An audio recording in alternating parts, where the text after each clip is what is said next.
everybody. This is Juli Pitra, and it's time for Thursday Talks to talk about Pitranomics, the 10-part strategy to grow, protect, and transfer wealth. And right now, it's really dark outside, so I'm feeling it's so late, but we're going to have a fun conversation.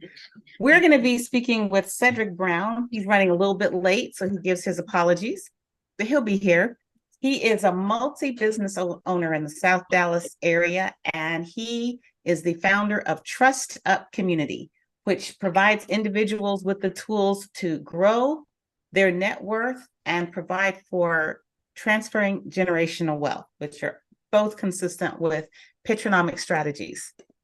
So before we go there, I am going to try to share a little bit of a summary about Pitranomics. So let me get there. And like I said before, please be patient because I'm constantly trying to learn technology. Let's see, this says present screen. I have no idea what this is doing. Oh, there you go, wrong button. Nope. Oh, this button. Sorry. I just have to laugh. This is so hilarious, me trying to navigate things. So one day we're going to figure out how to have someone navigate this for me remotely. So we're going to do basic. There we go. It's ready. There we go. Lovely, lovely, lovely. I can see it now. So one of the strategies, and I'll cover all 10 of them in a minute, but one of the important strategies in Pitranomics is protecting what you build. And I just spoke with a couple of people today that are frantically trying to accumulate net worth, and they want to transfer it to their kids, to their heirs. But we have to be mindful about how we do that and what we put in place. So as a quick summary, and I hope everybody can see this, Pitranomics has 10 strategies. The first part is an assessment. You have to understand what it is you want to accomplish. That's where you establish your goals and understand what your resources are. So what do you have in place to accomplish those goals? And then, oh gosh, she's calling. I wonder if he has trouble getting in. I'm so sorry. Give me just a minute. Hey, Cedric.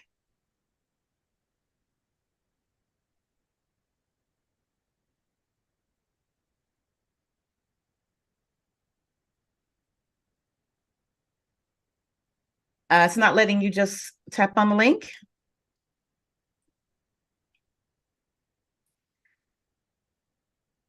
Now, to be fair, I don't really know how to do that. This is not my strong suit, but let me see if I can. Let's do this. Participants. Copy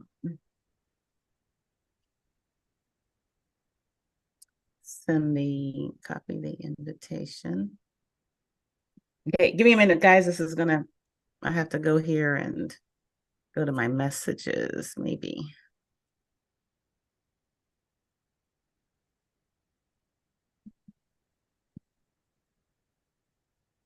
Okay, I've sent it via text. I'm already on the Zoom, so I'm gonna have to get off it. Hopefully you can get on. There's a meeting ID and a password there, okay?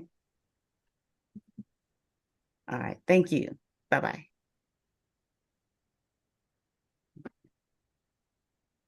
So anyway, as we were going back to this is where I want to go back to screen sharing. Is it sharing?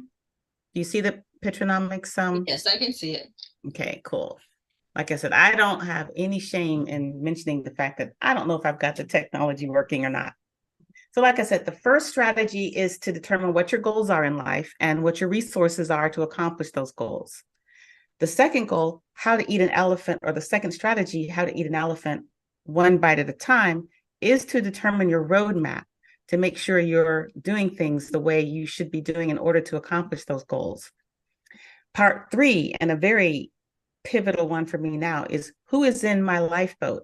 Are they helping me to paddle, or are they causing me to sink? You have to be mindful of the people around you and clean house if necessary. The next one, the Joneses don't have Jack. There is a phrase called keeping up with the Joneses. Let's not do that. We can't be worried about the Joneses are doing because they don't have our goals. They may not have any goals. They may not have a plan. So we can't worry about what they're doing. The next strategy is snack now, feast later. And that is all about not overspending, not living beyond your means, making it so you're able to come to save and accumulate so you can make that work for you. The next one is get professional help. Part of that is getting the people who can help you accomplish what it is you want to accomplish. Our guest speaker is definitely hitting on that goal right there on that strategy. The next one, send your dollars out. You can't accumulate dollars and put them under the mattress. That's not going to work. Your money has to work for you. So one, it can keep up with inflation, and two, it can hopefully outpace inflation and provide greater net worth down the road for you, greater spending power down the road for you. And then the big one tonight, build your fortress. I'm so excited to hear from Mr. Cedric Brown about how do you protect what you've built. And then the last two, you pay Uncle Sam what he's due. Don't overspend on your taxes. And Mr. Cedric Brown's going to touch on that a little bit. And what are you leaving behind? What's your legacy? For whom are you leaving it? Are you preparing the way for them to receive it? All of those are important in these strategies. And so I am really excited to introduce Mr. Brown. Now, the one thing I need to do, since I don't have my moderator, is figure out how to pin him. Oh, gosh. I don't know how to do that. And Shamir, if you're here, if you can pin it. If not, I'm going to stop sharing. There we go. Hey, Cedric, I see you. I'm going to try to pin your window. Okay. Can you hear me okay? I can hear you fine, but I want to do 2 pins. Okay. So I'm going to pin mine as well. Add pin. There we go. So both of us are there. And I did this myself. I don't know if it's Spotlight or whatever. Well, there we go. You missed your introduction, okay. Cedric. I gave you a good one too. Get you ready. All right. Well, thanks a lot, guys. I'm glad I could be here for you today. I'm a very busy man, but I definitely want to stop and take some time and bless you guys today. Kind of just tell you a little bit about me. I'm a little country boy from the backwoods of Minden, Louisiana. That's about 25 miles past Shreveport. Moved to Dallas when I was probably about, 10 years old. Graduated from Roosevelt High School, my 11th grade year. At the age of 17, I was actually earning a salary at 17 of $55,000 a year. Texas Instruments, a company here in Dallas, Fort Worth, hired me, put me to an engineering program, gave me a top secret clearance, gave me a salary, and paid for all of my education to get my bachelor's degree in mechanical engineering. So in 1983 is when I got on board with them, and I had a top secret clearance. I started to build missiles that they use in the Persian Gulf War and did quite well. Built my first brand new house when I was 18 years old. I thought I just wanted to be grown, so I got out on my own. And, after 8 years of working for somebody else and trading my time for money and also letting them dictate potentially what my future would be, I basically had a wake-up call. So I decided to quit my job. When I quit my job, my parents said, boy, you're crazy. You got all these great benefits. You got a beautiful home. You got a wife, a couple of cars and stuff. And I said, but you know what, y'all? I said, the worst thing going to happen to me, if I do what you have done, I'm going to probably end up in a worse position than what you are. Not that you're in a bad position. You've done what traditional Americans have done. You've got a good job, had an education, and had a nice home. And, the dream lifestyle is what you want to call it, the American dream. But see, the American dream wasn't my dream. So anyway, after I quit my job, lost everything that I had to file bankruptcy and all that kind of good stuff, something motivated me, and I got in the insurance business. Then that led me to the mortgage business. And then as I saw how money was easy to get for others, I decided to get some money for me, and I got in a real estate investing business. Then I became a real estate developer, and there's an area called Lake Ridge in Cedar Hill, Texas, and I did 100 homes in 2005 through 8. I built 100 homes, people. I was a mortgage broker on 100 homes. All of them was 5,000 to 10,000 square feet. You know what? And I taught all my people that bought these particular dream homes how to go out and buy an investment property so that they can meet the stated incomes that they were putting on their loan applications. And basically, you would buy other properties to pay the payment on the dream home and let those properties appreciate in value, sell them, and hopefully start to get yourself out of debt one day. But as we know, the market crashed.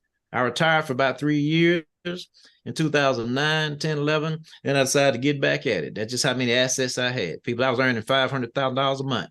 I did to probably about almost 4 years straight. You know, I had 3 mansions. I stayed in one 2 nights, one, 2 another 2. I had 15 vehicles. You know, I got to understand and meet who the IRS was. I got to understand, and, you know, lawsuits. Lawsuits don't mean you're a bad person, but you can't please everybody when you're in business. Mm-hmm. And, you know, but anyway, I learned a lot. Well, the place that I'm at in life right now, you know, around 2014, I got introduced to a gentleman that taught me about true estate planning. And he started showing me what wealthy people do. You know, I studied some people that I thought were wealthy, like James Brown, Aretha Franklin, Tupac Shakur, Martin Luther King, these was idols. And I really thought these people had their stuff together. But then I started to realize, I started to study some other people. You know, I got a friend, his name is Dr. Dennis Kimbrough. And he wrote the book, Think and Grow Rich, a Black Choice. And he also wrote a book called The Wealth Choice. And he interviewed hundreds of African Americans that were millionaires. But then as I studied those individuals, when they passed away, the millions went away. And I said, something's wrong with that picture. Somebody didn't teach them how to build true wealth. They must didn't have the right legal counsel. They must didn't have the right accounting and financial advising and so on. And then I started to do a study of people like John McCain. You know, he ran for president. You know, he's senators and congressmen and stuff. Bob Dole, Colin Powell. Did you know that Bob Dole was worth $400 million at his time of death? Did you know that Colin Powell was controlling $60 million at his time of death? Did you know John McCain was controlling over $400 million at his time of death? And you ain't hear anything about probate. You didn't hear anything about estate and estate taxes. You ain't never heard them about being in a lawsuit. You know what? Because I learned that the true secrets to wealth is a quote by Nelson Rockefeller. He said, to really be successful, to really be wealthy, you have to control everything, but don't own anything. Now, that went against everything that I had always been taught. I was told you're supposed to own everything and this, that, and another and so on. But let me tell you something, people. The good Lord say the world is mine and the fullness thereof. That means we can't own anything in this earth. God also said that a good man or woman leaves an inheritance to their children's children, but a will is nothing but a ticket in the court, and you don't build wealth with a will.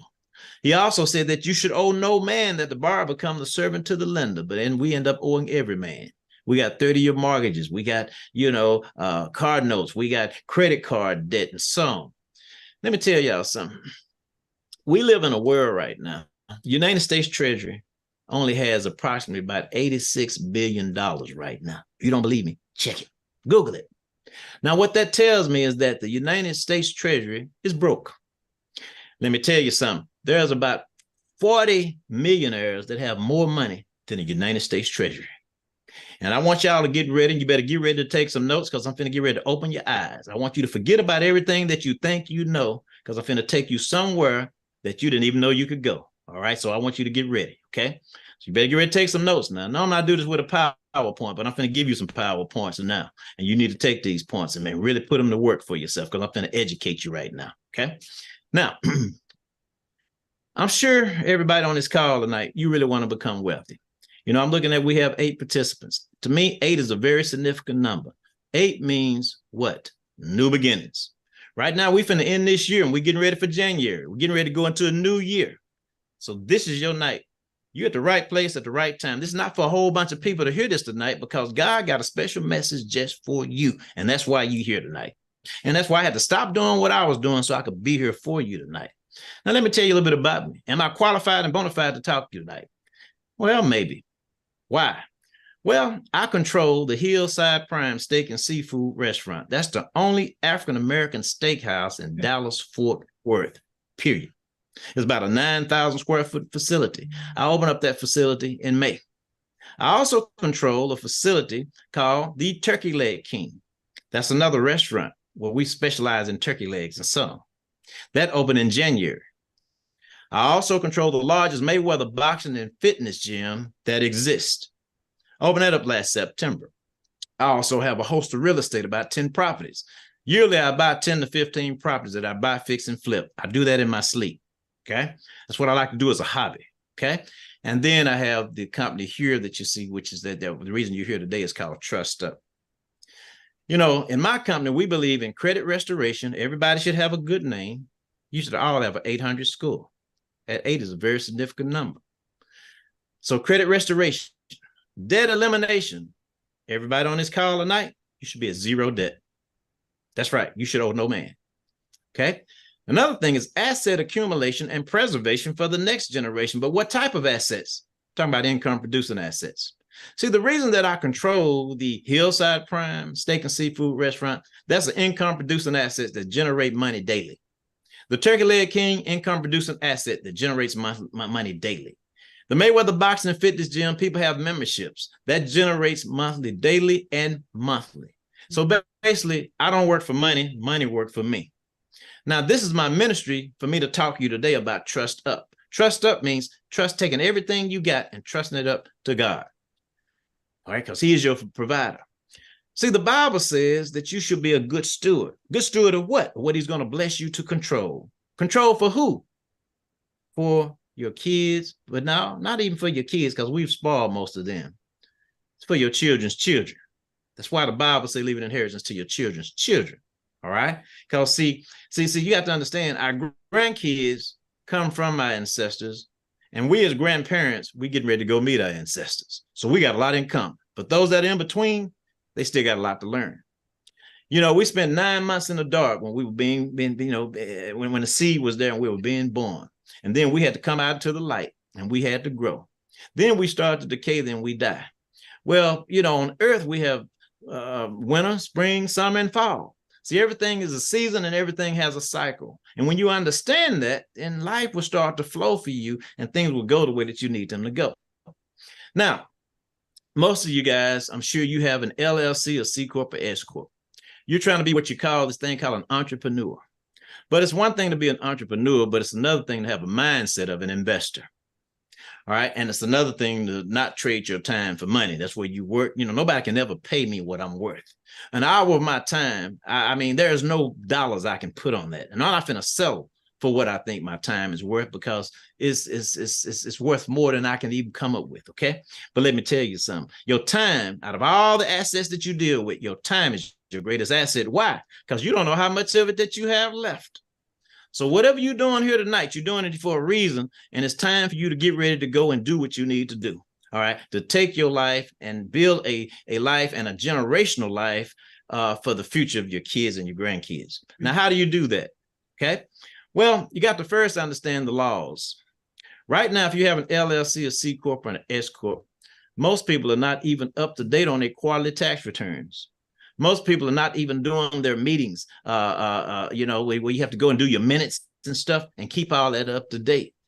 Most of you are not even focusing on what the laws have been put in place that's going to affect your business starting January the 1st. Yes, that's right. There's a new law that's going to affect your business. And you know what? You can be fined and you can also get some jail time if you don't adhere to this law. So starting a business now is not as easy as it used to be. So I'm trying to get you to open your mind and get ready to get yourself adjusted for, I almost want to call it a new world order that we're getting ready to step into. Okay.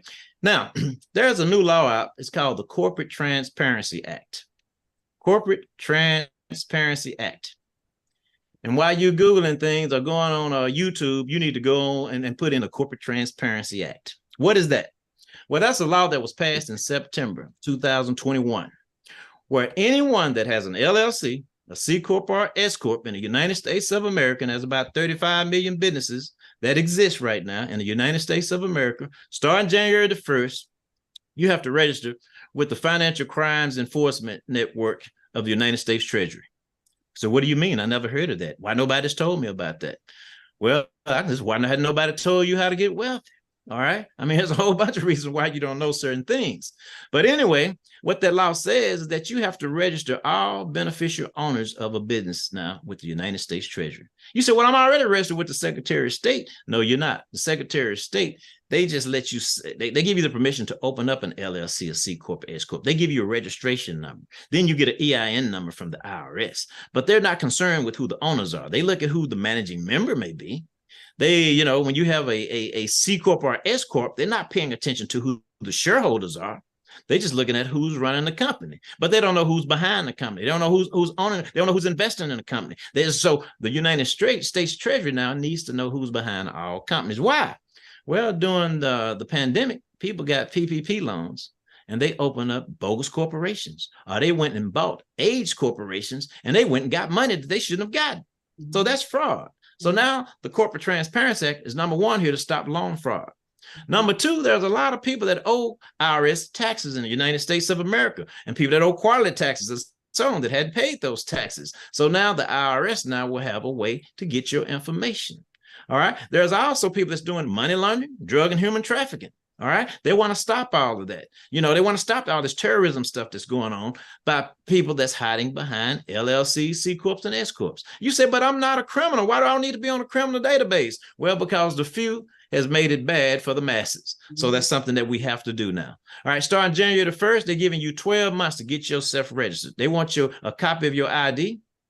They want your name. They want your phone number. They want your address. They want your social, and they want a government copy of your ID.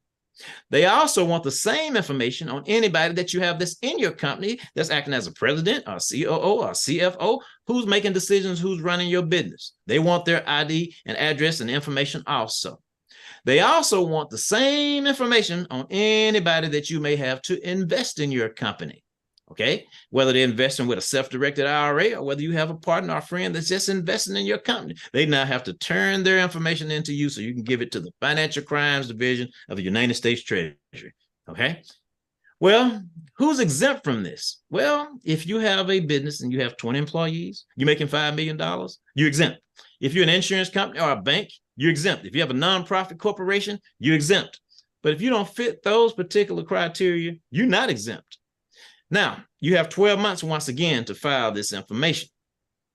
If you don't file it in time, keep in mind we got 35 million businesses and there's only 365 days in a year. All right. So we got all these people now finna get on this database and start uploading this information to the United States Treasury.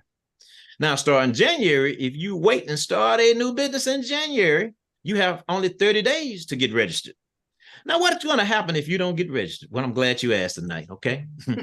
What they're going to do if you're out of compliance, you're going to be fined $500 a day from the day that they found out that you were in non-compliance to a maximum of $10,000. Now, what's going to happen after $10,000? Well, what's going to happen after $10,000? They're going to turn it now to a felony. You have to give them up to 24 months in jail. That's right. You're a criminal now. You was already in the criminal database. But just because you couldn't file or didn't file or wasn't in, compliance, this is what the government is doing. Why are they doing this? Well, once again, $86 billion is what the United States Treasury has. So they have a financial crimes network to start going after people just like you and me. They're going after people that did those fraudulent PPP loans. You know, the statute of limitations was supposed to be up around 2024. Now they changed it. It's 120 months now. It's 10 years. They got 10 years to come look for everybody that they feel like they did a fraudulent loan. They're also going after people that owe back taxes. They also want to make sure that you're paying your current taxes and also your quarterly taxes. Okay. Now, who's going to have access to this particular database? Well, your local police department now, they have a financial crimes division.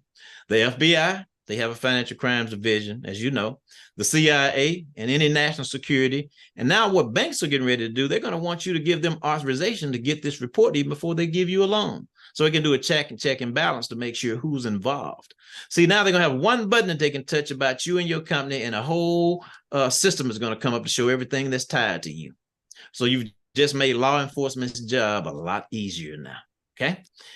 So now they can go back and start to recoup their monies and so on. So what do? Now, another way that you can exempt yourself, you actually operate through a trust. Well, what is a trust? You know, we've heard of that before, but only rich people get trust. You got to have a certain amount of assets to get a trust.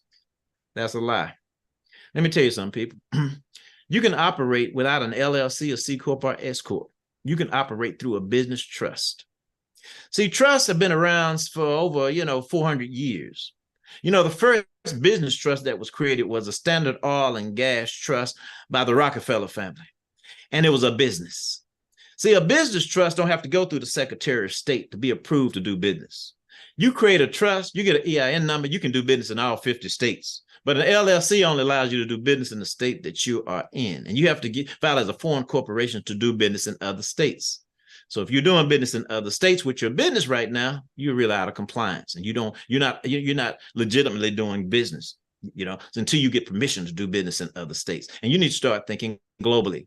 All right, because business world is so much bigger than just this state that you probably operate in. Okay, so you got to stretch your vision. Okay, now, so a business trust don't have to do a quarterly report. A business trust don't have to report to the Secretary of State. A business trust can do business in all 50 states. And a business trust has a beneficiary, which is not going to be you. It's going to be a family trust. See, the way you build wealth is that you have a trust and you let your beneficiaries be your children and your children's children. Okay, so you want to, that way you are able to control everything but don't own anything. And see, trusts are not controlled by the government. All right, because a trust, if you look at it, see, most of y'all don't have a copy of what you call the Constitution.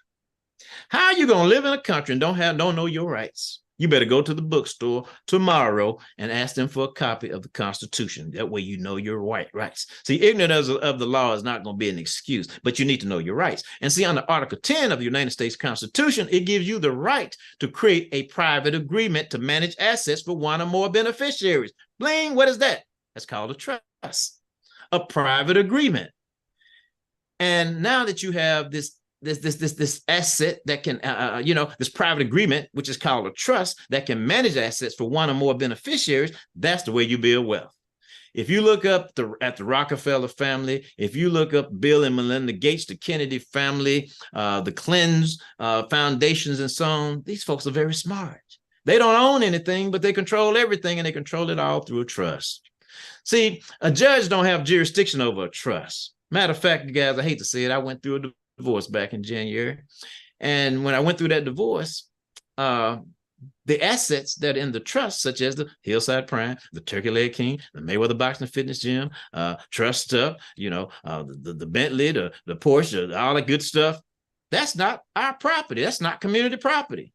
So when you go through a divorce, no judge has jurisdiction of a trust. So therefore, we had no community property. All right. So once she was not a trustee anymore, she had to walk away from everything. Now, I could have made her a beneficiary and I could have made a distribution to her. But then whenever you make a distribution with a trust, that's going to be a taxable event. And therefore, it's taxed at 37%. But see, the particular trust that I operate through, see, it has 5 provisions.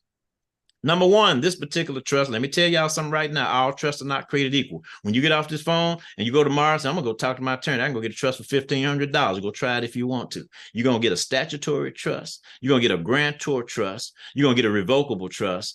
That trust ain't going to give you no asset protection. That trust ain't going to give you no tax benefits whatsoever. That trust is not going to put you in a position to build wealth. See, so you got to understand, we have a statutory world that we operate in, where you have judges and you have lawyers and you have a legal system.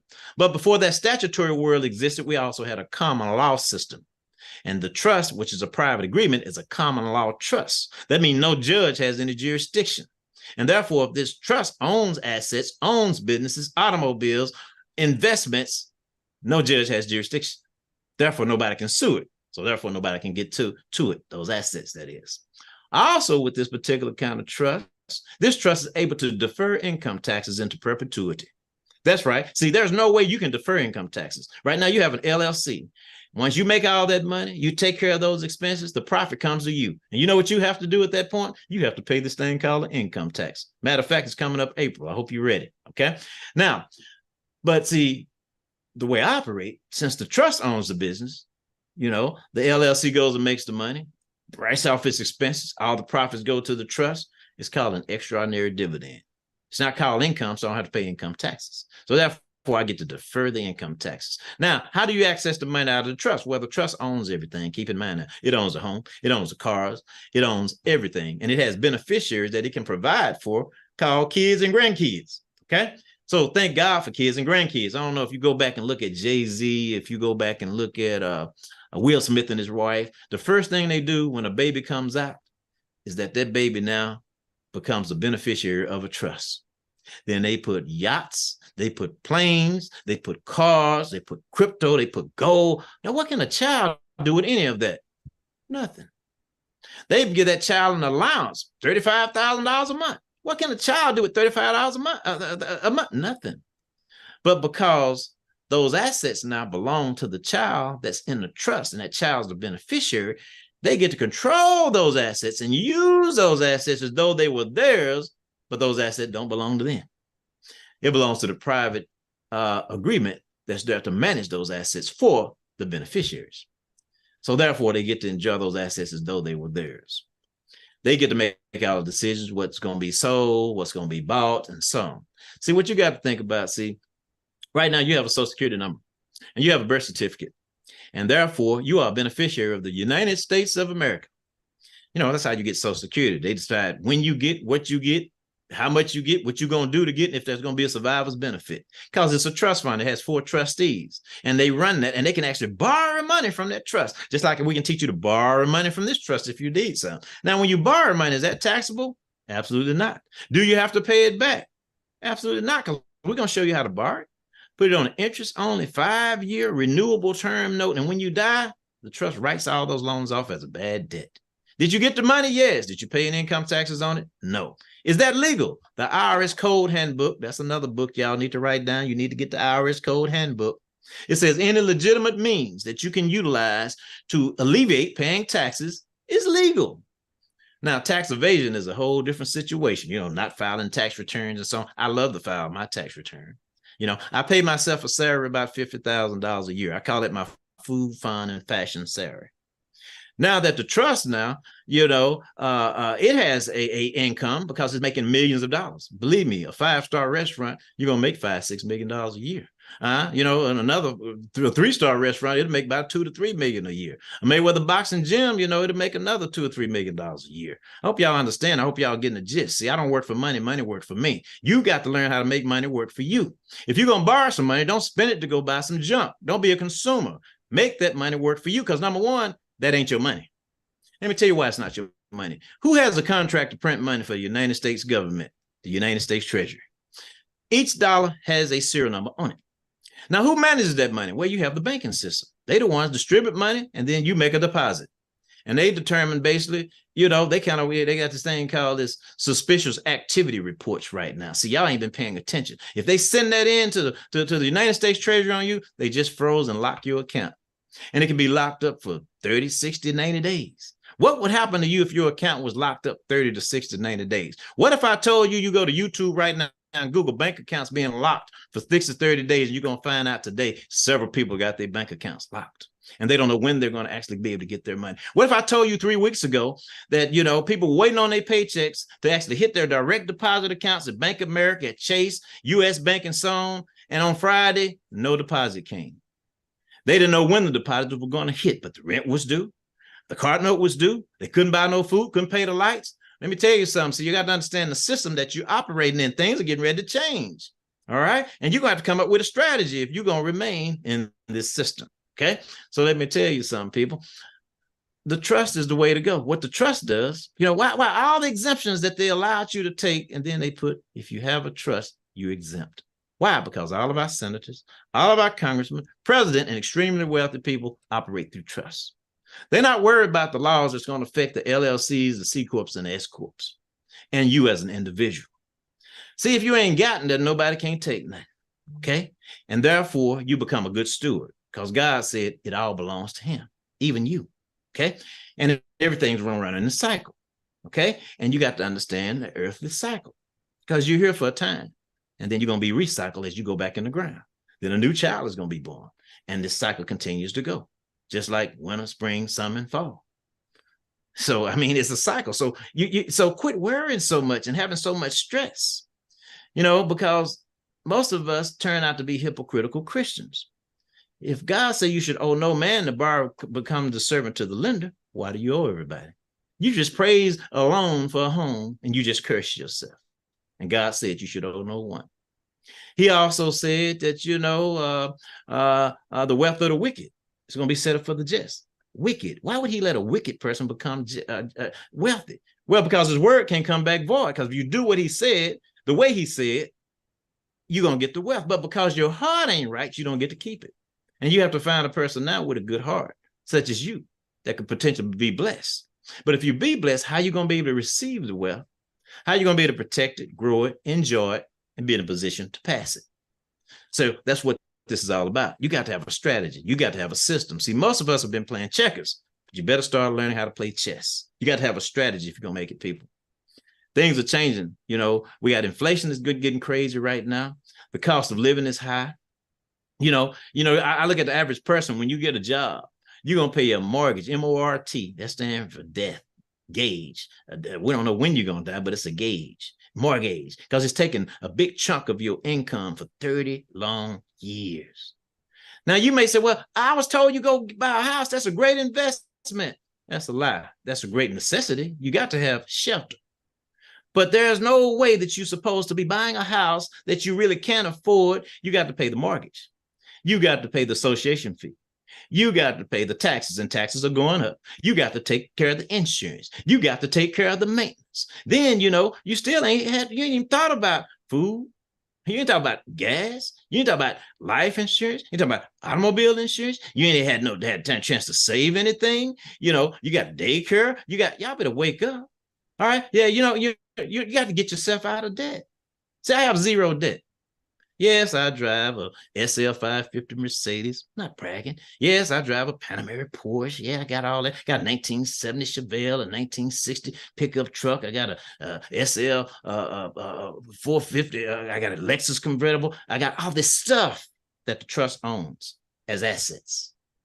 That stuff don't make me, it don't break me. And I would never buy a new car because, I'm going to buy something today and I can't take it back tomorrow and get my money back. But I have zero car notes. All right. See, I have zero credit card debt. Do I have credit cards? Yes. Do I use them?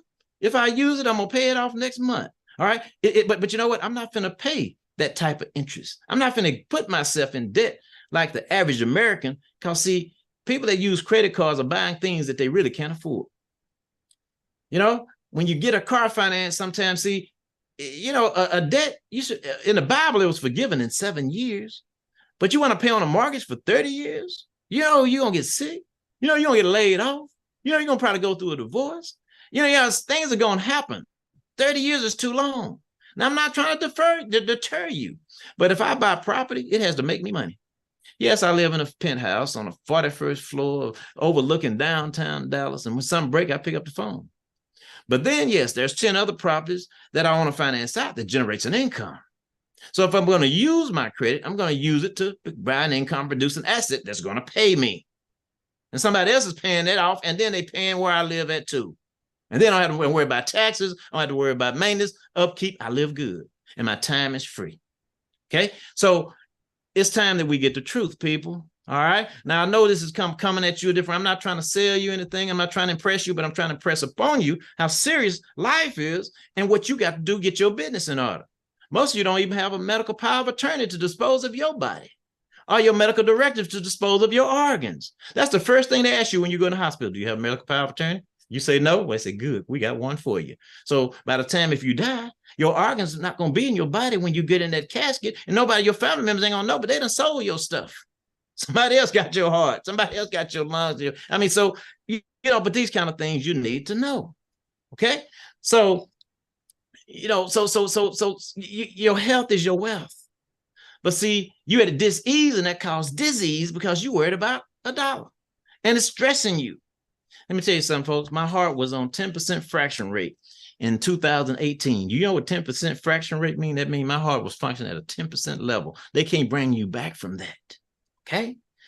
And I'd made the millions. I've had everything, the cars, the clothes, wives, everything. I hadn't had it. Okay. I was prepared and ready to die.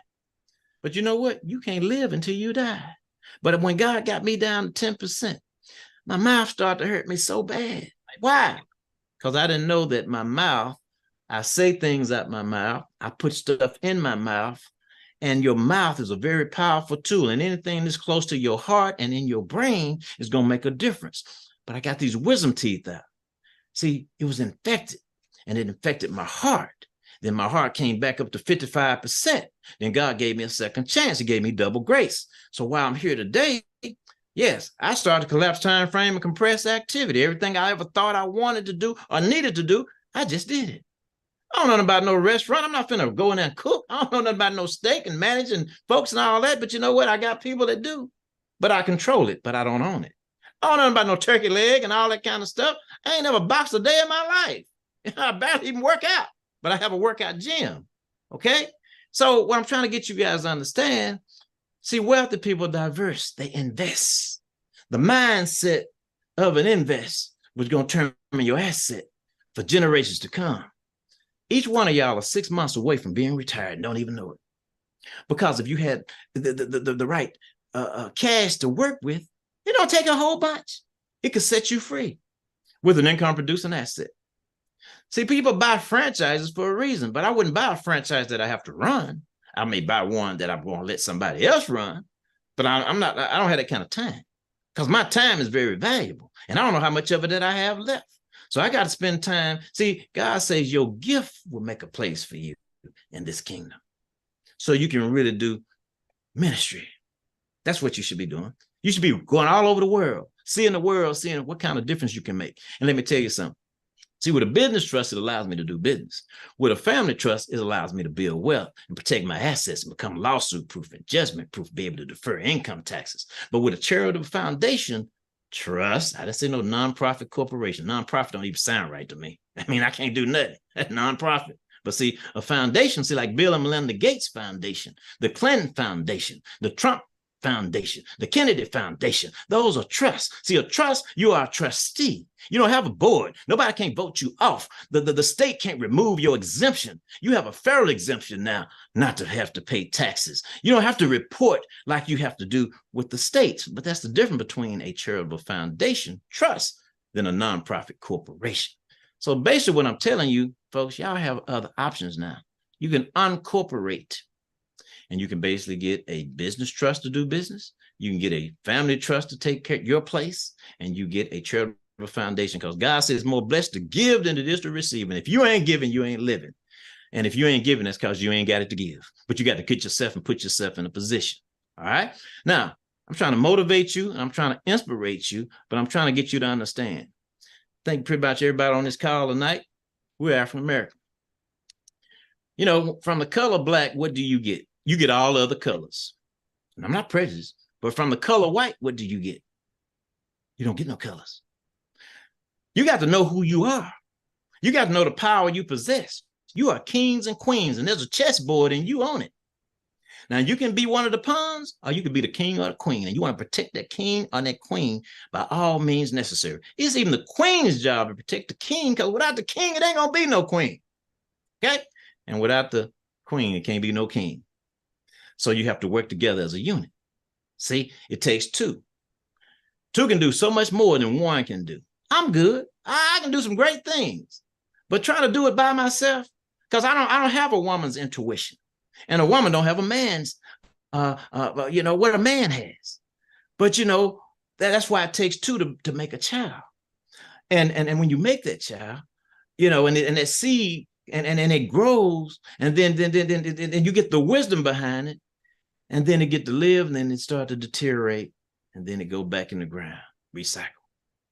So, you know what, Cedric, can I just jump in here for a minute? Because you said a whole lot that resonates. And I think most of the audience on the Zoom is African-American. We do have others that get it on YouTube and stuff. But yeah, I want you guys to take the time to think about all the stuff he said, because I'm learning too. I'm taking notes. This is not something I can speak on intelligently. This is something I'm trying to learn too. I'm trying to prepare for what's coming from someone who knows how to help us. So that hits on the get professional help.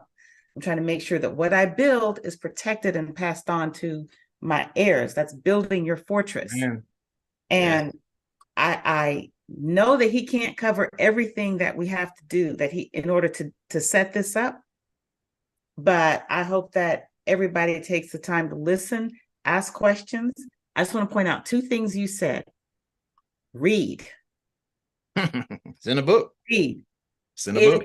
The Constitution, back when I was in school, everybody read the Constitution in school. I don't know if they still do that. They're taking away cursive too, so you won't be able to read the Constitution. Right. That's right. Make sure you teach your kids how to read what's important. What else did you say? Read the IRS tax code. That's right. I haven't read it yet. I read parts of it. I go research it. That's a lot of information that can help you guide your life. And I'm going to add one more thing, especially if you're going to invest in real estate. You need to read the property code. That's right. You need to understand what the laws and the rules guiding what you do, because ignorance of the law is not an excuse for failure to adhere. Nope. You will still suffer the same consequences. And I'm just tired of being so heartbroken talking to people who are like 50, 60, 70, and they have no options. So this is a blessing, Cedric. I appreciate your coming, and I hope we have some questions for you, but you are dropping some knowledge and an opportunity to get it, an opportunity to do better. So can I ask this question for you? Let's say we were like, we want to get started with you. What do we do next? What's the next step? Okay. To find out how to work with you. Okay, what I do every Monday at 6 p.m. Central Time, I do what you call a Zoom presentation. I have a PowerPoint presentation that I do where I cover most of this information I'm talking about today. After that, I allow you to set up about a 30 to 45 minute personal consultation. So we can talk about personally where you at and potentially where you want to go. And I can pretty much show you what type of trust you need to get there. Okay. And then once we determine what type of trust you need and what type of structure we need, we also set you up for a IRS tax consultation. So you understand what your new flow will be when it comes to you having a tax plan. Okay. And now that you understand now what trust you have, how you're going to structure your life, your business, and then you're going to understand how the taxes are going to play, then we can initiate getting a trust generated for you. It takes about 7 to 10 days for the law firm to put your trust together. This trust is what you call non-grantor. That means a third-party settler creates it, so you don't create it. But they appoint you as a trustee, then they resign. So if anybody ever asks you, did you create a trust? No. Do you own a trust? No. Do you control a trust? Absolutely. Okay. So unlike an LLC, did you create that LLC? Yes. Do you own an LLC? Yes. Well, you have all the liability and responsibility. So when they go after it, they're coming after you too. Okay. So we want to make sure you understand non-grantor. The trust is irrevocable. It has its own EIN number. So it files its own tax return. The trust has a complex tax provision that allows you to be able to defer taxes. See, there's an IRS code called 643A through B that allows you to defer taxes instead of pay taxes, but only a trust can do it. An LLC, C Corp, S Corp, you can't do it. You have to pay taxes. Okay. So you get to defer taxes. Then this trust is discretionary, giving you all discretionary power. You have more power than a judge. You have more power than the IRS. So you don't have nobody to answer to. And then once that trust is created, we help you get the EIN number. The IRS is going to give it to you digitally. You go online into their website, download it. Then we show you how to go to the bank, and the bank's legal department then is going to look at section 1 of the trust, your certification of trust, where you've been appointed trustee, and they're going to approve you for a business or family or charitable foundation bank account. And we're going to tell you what to do, show you what to do, and do it with you till you learn how. And then on Thursdays, every other Thursday, we do advanced trustee training, because now I'm going to train you. All of us in the ring of life, you may be boxing. You never boxed before, but if you've been trained, I can show you how to win. But we want to train you how to win financially and economically, okay, for you and your family. So that's kind of the process of what it takes to get that started, okay? And so it's not a fearful thing. You just have to have an open mind. And believe me, we're going to tell you what to do, show you what to do, and do it with you till you learn how. What's the next question? How long does that process take to get this done? And do we have to worry about the upcoming January 1st deadline, or do we have to worry about the December 31st deadline in order to have this done? You want to worry about really what January is getting ready to approach. And what my fear is 35 million small businesses, 365 days in a year. Can the database handle that much uploading of information and licenses and so on? And then starting January, all new businesses, they only have 30 days. So you got to add that on top of the 365 million businesses. So I would advise you as soon as possible, get a business trust, move your LLC, let the family trust become the owner of the LLC, and you will be exempt from the Corporate Transparency Act. You may not be ready to get a business trust yet because you already have a business called LLC. We just want to change the ownership of it so that you can now defer income taxes. You can now be exempt from the Corporate Transparency Act. You can now avoid probate, because right now, if you die and you don't have a will, and most of you have an LLC, but your will ain't in it, so your will wouldn't be updated. You still got to go through probate.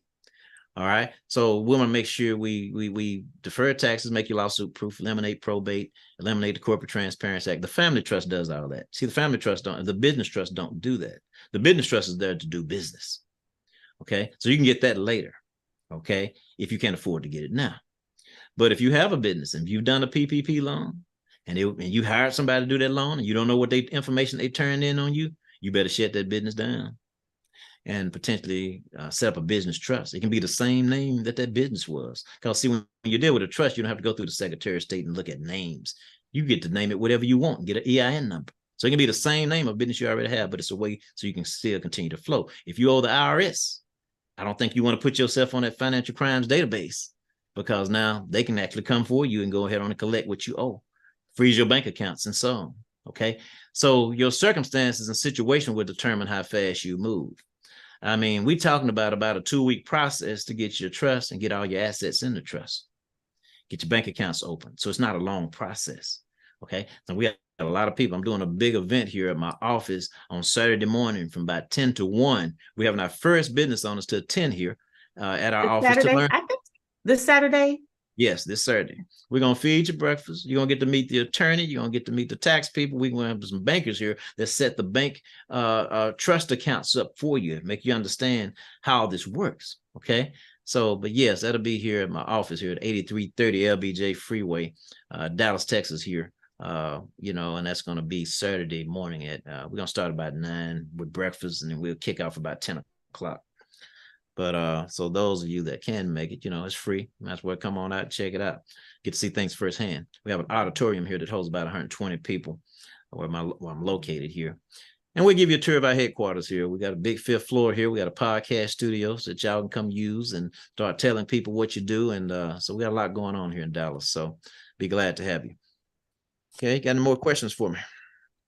There's some questions in the chat. I want to make sure those were covered. Okay. Let's see. How do we get the Zoom link for Mondays? Guys, I'll make sure I get that and post that in the group and share it with those who've attended. So I'll for sure get that. Yeah, worked it out, my sister. Okay. Yeah, where can we find the info about the trust to read? Okay. You can go to trustupcommunity.com. Trustupcommunity.com. That's our website. I also have a second website called trustup.biz. Trustup.biz. And you can go to our videos, and we have some videos called News You Can Trust. We got videos there and stuff, and you can watch those videos. It's going to give you a lot of great information about what's going on and how it's going to affect you, and it can probably help you make some decisions about what you need to do. Okay. Let's see. Let me ask you again. Can you say that again? The TrustUp community and the TrustUp.biz and TrustUpCommunity.com. I will be sharing all that information up, and Shamir's put it in the chat, so thank you. But I'll be sharing it on the page. Can I ask a question, Julie? Yes. Julie, Mr. Brown, I don't understand why this information is so new to us.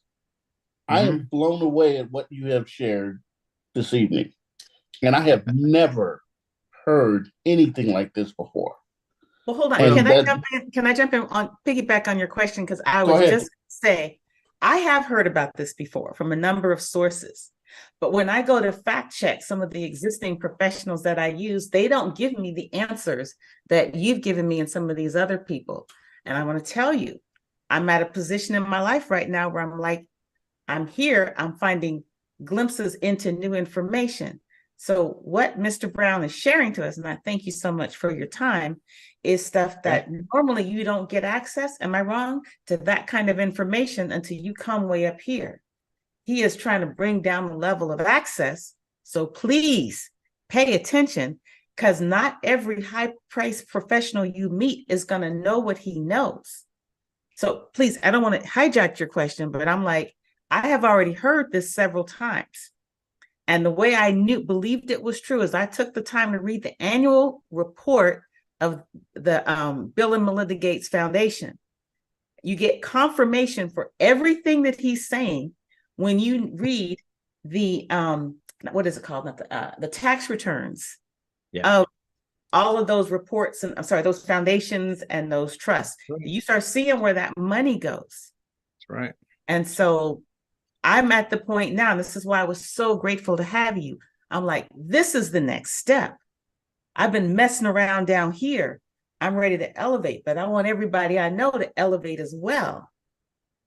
So Great. I'm sorry, I didn't mean to hijack, but I was getting ready to ask that. And I'm like, please go ahead, sir. Okay, let me answer your question. Okay. I want everybody to think about a room and you cut the lights off and it's pitch dark. You can't see anything. But when the light come on, you see everything that was already there. But because it was dark don't mean it wasn't there. But see, most of us have been blinded. We watching what's going on with Puff Daddy right now. We looking at the war. We looking at the football game. You being entertained. See, when this pandemic hit, when they came up with this law in 2021, we didn't know anything about this law had been passed. We were so worried about the pandemic. We're going to make it through it. We weren't thinking about no laws, but they slipped it in on you. They distract us. They distract you. Okay. So that's why you're not going to hear about these kind of things, because the powers that be, the 1%ers of the world, they know, but they want more power. They want more control. And therefore they get it when we are just, settling. Okay. And, we go through 12 years of education, their history, their indoctrination. Keep in mind, it's his story, not your story. Okay. So when you listen to somebody else's story and the American dream, their American dream becomes your American dream. Now you're in their system, but God gives you a dream. You may be a dream to be a philanthropist, not just to have a house and a car and a white picket fence. Okay. That stuff is not important to everybody. So you got to understand your purpose. Then you start getting your power and you'll start able to see what you can't see and be who you need to become. Okay. So you got a lot of personal and self-development to do, but it's not that you don't know. You say, well, why don't somebody tell me this? Well, you may look at Donald Trump. You say he's a very public figure, but he has a very private financial philosophy. So you don't let everybody know your business because it's not their business. All right. Now you can be busy or you can be taking care of business. So you got to understand which one you're doing. So what we want to help you do is be effective, because that time is so valuable. Because I don't think nobody can tell me on this call tonight how much time you have left. They can tell me how many cars you got, how much money you got in the bank. You can tell me how many kids you got, but you don't know how much time. That's the only thing you don't know. So what you going to do with it and how valuable is it? So it's time. We late for class.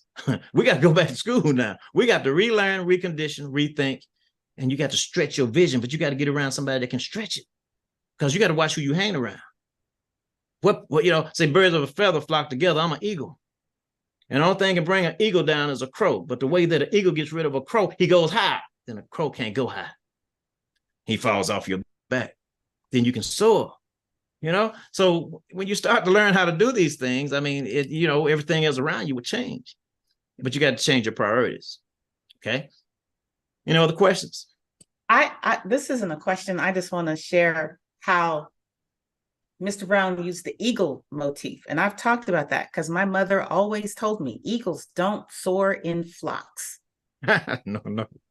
All Pitranomics is trying to do is provide a place for the eagles to come and meet up and mastermind. Yeah. It is a community just like yours. And so I really appreciate this. A couple of things I want to hit on that you said you control everything and own nothing. Let's do it. Yeah. So here's the thing. I don't know if y'all heard that. He was like, don't have any debt. Okay. Zero. So 0 debt personally. If you do have debt, it better be bringing in some income. So what does that say to you? Does that mean go out and own your house and mortgage yourself to the hilt and barely be able to afford? It does not. That asset, that home is not generating income for you. So it should not have a debt against it. And it shouldn't have a debt for 30 years. And I met a man a long time ago in my 20s. He said, I don't care what the interest rate is on the house I'm going to buy. I'm going to pay it off in 3 years. That's right. That's right. Mm-hmm. This is the mindset of people that don't care about what the interest rates are doing. They're like, I'm still going to pay it off. Okay, let me share one thing. Maybe 4. Go ahead. Donald Trump filed Chapter 11. Mm-hmm. Do y'all know that? Mm-hmm. Yep. Why would you file Chapter 11? What kind of bankruptcy is that? That's a business bankruptcy. Yep. Who did the banks give the money to during the pandemic? Businesses. What did they give you as individuals? What? Nothing. No, some kind of Little bit. stipend check or whatever. What you call them checks? But anyway, they've got some little checks. Stimulus checks. Stimulus checks. You can go pay. Yeah. But the real money went to businesses. So what you do, you put the businesses in debt. You get lines of credit. You pull from those lines of credit and buy assets and stick them under the trust. If the economy goes bad, what do? You Chapter 11 the business. But does that mess with your personal credit? No. Does that mess with the asset? No, because it's protected and it's free and clear under the trust. All right, he did that 7 times and became the president of the United States of America and probably going to become the president again. He's controlling over $3 billion worth of assets. His family works as a family unit and a team because they're all beneficiaries of what's been pulled together. See, if you had a father that was really putting some things together, believe me, you would be on that team too, because that's your inheritance and you want to protect it. All right, and that's what you should spend your time doing. Now our kids will be proud of us. Their mindsets will change if they know that they're heir to what you are creating. Get your kids involved in what you're doing, but let them know it's for them. Now they're going to get interested because it's for them. Now you got to get them ready to take over because it's for them. And it's not only for them, you let them know I'm doing this not for you, but I'm doing it for your kids that I ain't met yet. Exactly. That's why the Bible say, look out for your kids, because our kids can't do for their kids what we've done for our kids because we spoil them jokers. But time and wisdom. Because we spawned those jokers. Did you say that? No, we spoiled them. Oh, spoil. We spoil. Okay. All right.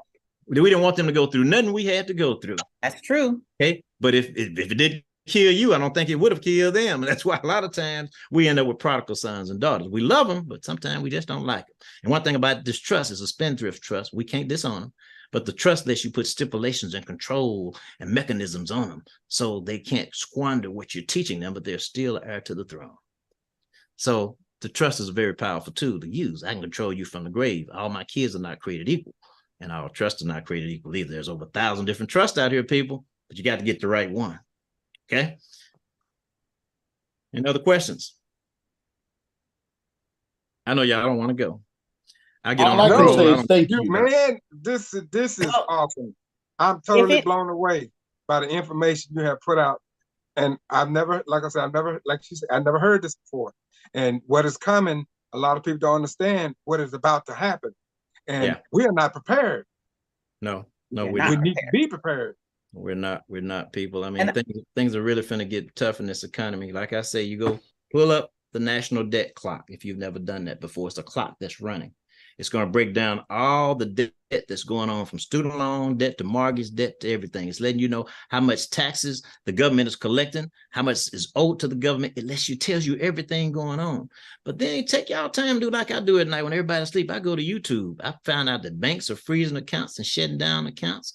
I found out that they've got over 87,000 new IRS agents. Out of those IRS agents, a lot of them are now licensed to carry weapons now, and they actually can use deadly force on you. I'm talking about the IRS. Y'all understand what they're getting ready for. See, into the pain of remaining the same, outweighs the pain of change. You got nothing else to gain and possibly everything to lose. So you got to get ready to change, people. Okay, and change is a good thing. Okay, but the enemy can't outthink God.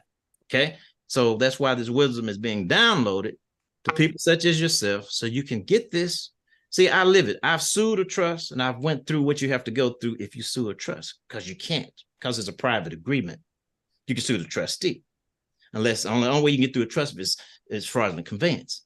I've gone through a divorce with a trust, so I know that a trust will work.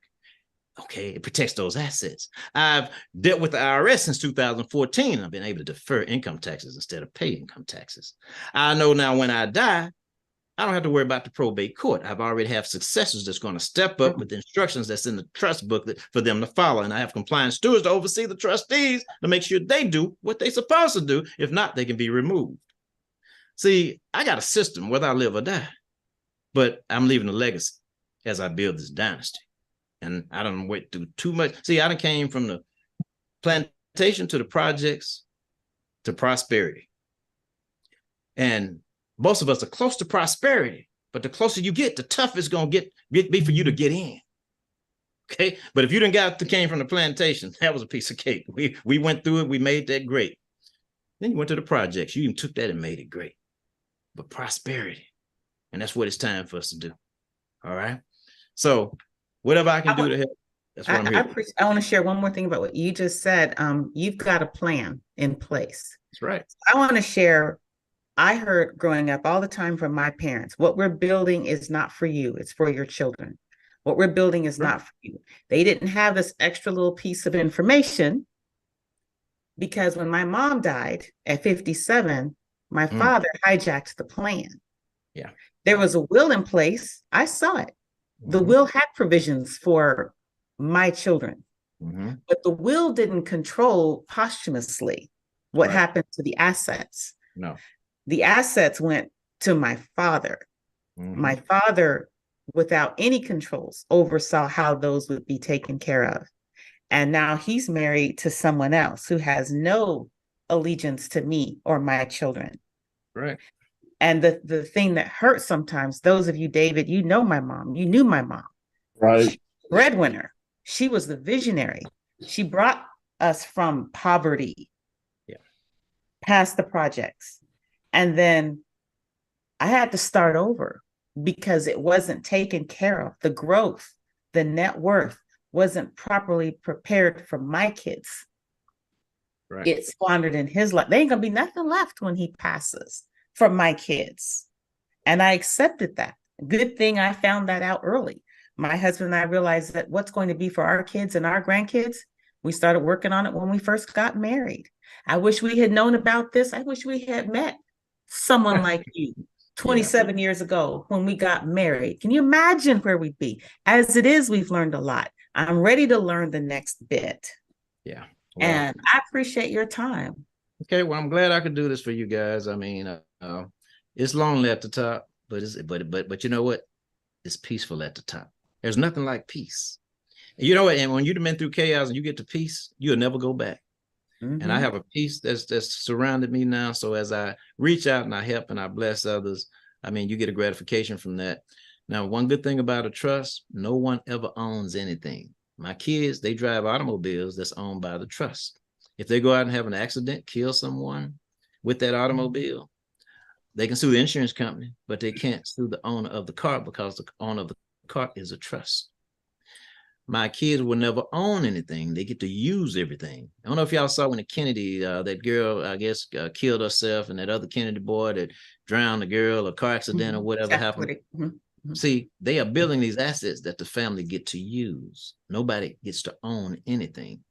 They put life insurance on everybody's life because, see, your replenishment is going to be when you die. See, if you're using these assets, when you die, you need to give something back. So if you got to give up your life, let the insurance policy, good, cheap term insurance, replace and replenish. Because one thing we do know, everybody got an expiration date. You probably don't know when yours is, but it's coming. So it's best to be proactive than to have to be reactive. All right. But this is how you build true wealth. Control it, those assets, and build a legacy. You want an income producing machine that nobody can stop. Okay. And you get to do that for decades and generations to come. If you properly structured from it's like, what are the three pigs? The one that built the house, one bit on straws, one bit on sticks and so on. Then when the storms came, you got to get you some, you got to get you some roots that's going to be down in this ground that's going to hold and stand the test of times, because things are going to happen. Things are going to come. You have to be prepared when they do. So, let's get your foundation right. And get yourself. So sorry. There's one more question. I'm so sorry. I don't mean to interrupt, but one question is, what if your LLC is not a C or S corp? I'm not sure about that. Okay. When you have an LLC, you get to treat the tax provision of it either as a C corp or an S corp. So an LLC has members. A C corp or S corp normally has shareholders. So like when you get ready to move your business into the trust, for instance, you're going to use a business purchase agreement to move an LLC. But if it's a C corp or S corp that you have to do a share purchase agreement. So whatever shares you have, the family trust purchases those shares for $10 and other valuable considerations. That's how you move it. So there's a difference between an LLC. Let me tell you what LLC really stands for. Y'all think it stands for limited liability company. You know what it really stands for? What does it stand for? It stands for large lawsuit company, LLC. That means you're in a lawsuit, or you coming out of a lawsuit, or you getting ready to go in one. But chances are people sue LLCs. If you Google lawsuits per day against LLCs, you're going to be blown away. Okay? Because attorneys out there want your stuff. And if you ain't got nothing, they can't get nothing. And if you put it in a trust, you definitely won't have it. And they definitely can't get it. And they definitely won't be able to find it because you cannot even Google a trust because it don't exist on any search engine whatsoever. So I know I'm dropping a lot of information, y'all. I got a question before you go. Go ahead. You mentioned something about the banks, what's getting ready to happen. And those of us who have just common knowledge and we put our money in the banks and all and have savings accounts, checking accounts and whatnot. Yeah. And the banks are changing. Yeah. Our money is in our banks. Are they safe? Do we need to move them? What do we need to do? Go to a credit union. Credit unions are nonprofit corporations. Banks are for-profit corporations. And Google Warren Buffett sells banks. I want y'all to look at Warren Buffett. When he make a move, you make a move. He just sold about 10 different banks. He only has one bank. Why would Warren Buffett sell all of his banks? Y'all need to hear that interview on YouTube because he's saying the practices that they're using, the things that they're doing is not right. And then they say, well, why did you keep Bank of America? Well, because he know that money's good. He don't want to give it up. And Bank of America is one of the worst. So you got to understand when the bond market falls and how the banks now lose money. Banks are investors. And if investors start to lose on his investment, he know them to start to screw folks. Who gets screwed? People with 401ks and IRAs and so on. Y'all got to understand what happened with the crash. So go to a credit union. That's what you do. That's how you fix that problem. It's easy. Credit union can do anything a bank can do. They can give a loan. They got checking account. They got savings accounts. So you got to go where it's safe. There's always an option. For every negative, it's going to be a positive. And you can't have positive without negative. And you can't have negative without a positive. So it all goes together. That's the way a battery works. And you ain't nothing but a battery. So take your energy and make it as positive as possible. You know what? I want us all just to take a moment to show our appreciation for his time. And let's make this a moment that we move forward to make changes, serious changes. Like I already have a trust, but now I know I'm still not done. That's what I knew. I heard you speak. What was it? 3 weeks ago, 4 weeks ago? Yeah. It wasn't like because it was the first time I'd heard someone mention these kinds of things. It was the first time I knew someone was sharing knowledge and not just trying to scare me and screw me. He's like, I'll answer your questions. Great. That's all I want to know. I want to know where you're leading me so I can feel comfortable. Well, let me tell you something about the trust. I had to pay a price to get in a position to bring this information. The company, the company that taught me how to do this, when I learned how to do this, I met a guy and he had just got out of prison and I didn't know it. He owed $9 million in restitution. He did a Ponzi scheme and beat like 80 people out of like $10 million. Well, anyway, the company came to him and wanted him to market this particular trust. Anyway, he took it on as a marketer, but I didn't realize that he was on probation, so he couldn't leave the state. It's only very few things that he could do. But he taught me all this information. Then after I found out who he really was, I decided to distance myself from him. But at that time, we started out with 5 people. I grew a company in 2 years to 1,000 reps nationwide. And they decided to terminate me. 700 of those reps were under me. And I talked to them, and I hired them, and I trained them, and I sued the company. And this trust, we were selling this trust. We had a starting price for a family trust of $35,000 to $50,000. Another business trust would run you another $30,000 to $35,000. A charitable foundation trust would run you another $30,000 to $35,000. So who was my audience? It wasn't nobody like us. Believe me, it was designed for wealthy individuals, people that was paying $200,000 to $300,000 a year in taxes that wanted to eliminate that. Well, when I was able to sue, I also sued and got the rights to create our own trust company. Took the same concept, added more power to the trust, an educational process to the trust, got our own attorneys, got our own CPAs and everything, and put everything in place. And now we brought the trust price down where it's affordable. I mean, you can get a trust probably as cheap as $2,500. But some people may end up spending maybe $25,000 or $30,000 because they may need 3 or 4 different trusts. And they may have all these different assets. So everybody's circumstances and situation is different. But with your attorney wants you to have a trust like this, think about it for a minute. If the attorney put you in a trust like this, where all your assets are protected from lawsuits, that means nobody could sue you. He would never get the opportunity to represent you in a case. If an attorney was to put all your assets in a trust like this and you died, he didn't get the opportunity to probate your will. An attorney would be out of business if everybody got in a trust. So attorneys don't practice common law. They will give you a trust, but it's going to give you a statutory trust, a grantor revocable trust. That ain't worth the paper it's written on. You can move your assets in it. You can make your assets out, take your assets out, but it's still your assets. But with an irrevocable trust, those assets are disconnected from you and goes to the trust, can never come back to you.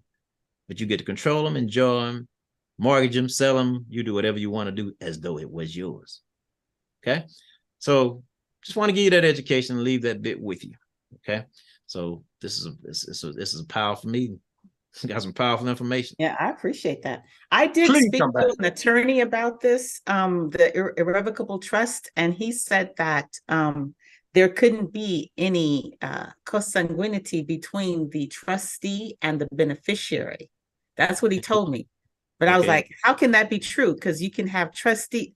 That's what he said. And I knew that I was going to hear from you that that's not the case. Well, the difference with this trust, though, keep in mind, we use a third-party settler to create the trust. Create the trust. Therefore, that's a third party that has nothing to do with the trust. And then they appoint you as a trustee. And then once you become a trustee, there's no law that can stop you from giving away everything you have to a homeless person. Well, you can give it away to a trust. And that's not a taxable event. So now those assets are protected by the trust. And then there's no law that can stop you from making your children the beneficiary of those assets of that trust. Right. So did you guys hear that? Did you guys hear that? I think we need to repeat that. Yeah. You heard it, but I don't understand.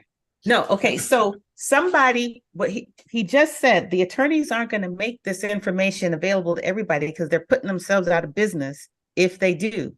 And I went to an attorney and asked him, I said, well, I've heard about this because I wanted to be prepared. I said, and they're like, they can't have a blood relation between the trustee and the beneficiary. And you have to grant it to someone who's not related to you. Okay. Say that one more time, to say it perfectly. Just hit on all those points. All those objections were taken care of by what Mr. Brown just said. Okay. Well, the attorney was right when he said, if you are a grantor of a trust and you need a third party normally to manage the trust, if your children are going to be a beneficiary, you need an unrelated person to control those assets. But what we've done, we've looked at the law, and with this particular trust, by us using a third party to create the trust, and then that third party appoints you as a trustee, and you're not the grantor of the trust, you can now put whoever you want to as a beneficiary, a cat, a dog, a nonprofit corporation, a church, or your children, or your grandchildren, or your nieces or your nephews. You can put whoever you want to be, but you determine when they get, if they get, what they must do to get, and you got the power to add them and remove them at any time. And you don't have to answer to nobody, because see, in 1976, the legal system stopped teaching common law trust to attorneys, and therefore they don't understand common law. They only understand statutory law. And an attorney is an officer of the court that has a license through the state that's regulated through the bar. So an attorney due diligence is to the state and to the court system. And for you, it's $300 to $500 an hour to practice on solving your problems. It's called practicing law. So we get paid $300 to $500 to practice with no guarantees. Yep. So you have to be wise and find an attorney that will do what you need them to do. If they don't, you do like Donald Trump. You get rid of one and go get another one, because somebody out there can do what you want to get done. And if you guys get to meet our attorney, I commend him as an attorney he's a proactive attorney, and therefore you don't have to be a reactive attorney. See, reactive attorneys charge you $300 to $500 an hour, don't give you no guarantees. A proactive attorney makes sure nothing ain't gonna happen to you no way. Okay? Oh, Lord, I know it's a lot. You ain't gonna sleep tonight. No, I'm not. I'm not. The minds are spinning. Okay. Yeah. But don't let it just be mind spinning. Start taking some corrective action. So what we're going to do here on Pitranomics is I'm going to check in with y'all January 31st, or whatever the meeting is before that. Let's get to work, y'all. Will we see him again? Will we see you again? His information is going to be shared in the group. Hey, let me tell you something. I'm in Dallas, folks. I mean, we are family. This young lady that you hooked up with, she's gonna make sure you see her, me, and whatever else we need to do. All right, to come together to help you guys. Like I say, this is a ministry. I don't look at the money. Money comes. If you're doing the right thing, you don't have to worry about money. Okay. And my thing is, I don't need your money because I have restaurants making money. I got a gym making money. Believe me, I got money being made. But I'm free to educate and support because I got to get more people on this side because it's time for us to start buying malls. It's time for us to start buying, strips of, it's time for us to have developments. But factories. I got to get some other people with the money. So I got to help you get the money so we can be together, be that group to start getting these income producing assets for our kids. Okay. And that's where it's at. All right, y'all. All right. We all gonna do this, right? Yes. All right. Mr. Cedric Brown, thank you so much for your time and dropping your wisdom. I'll be in touch. And thank you so much. I appreciate you. Definitely. And I hope everybody got the chance to answer the questions, and let's keep it moving. Thank you so much, sir. All right. Well, I'm going to end with this. Time and circumstances change minds, but life is going to give you what you fight for, and it's going to give you what you accept. And I'm going to leave it at that. Y'all take care. Thank you. Bye-bye. Thank you. Bye-bye.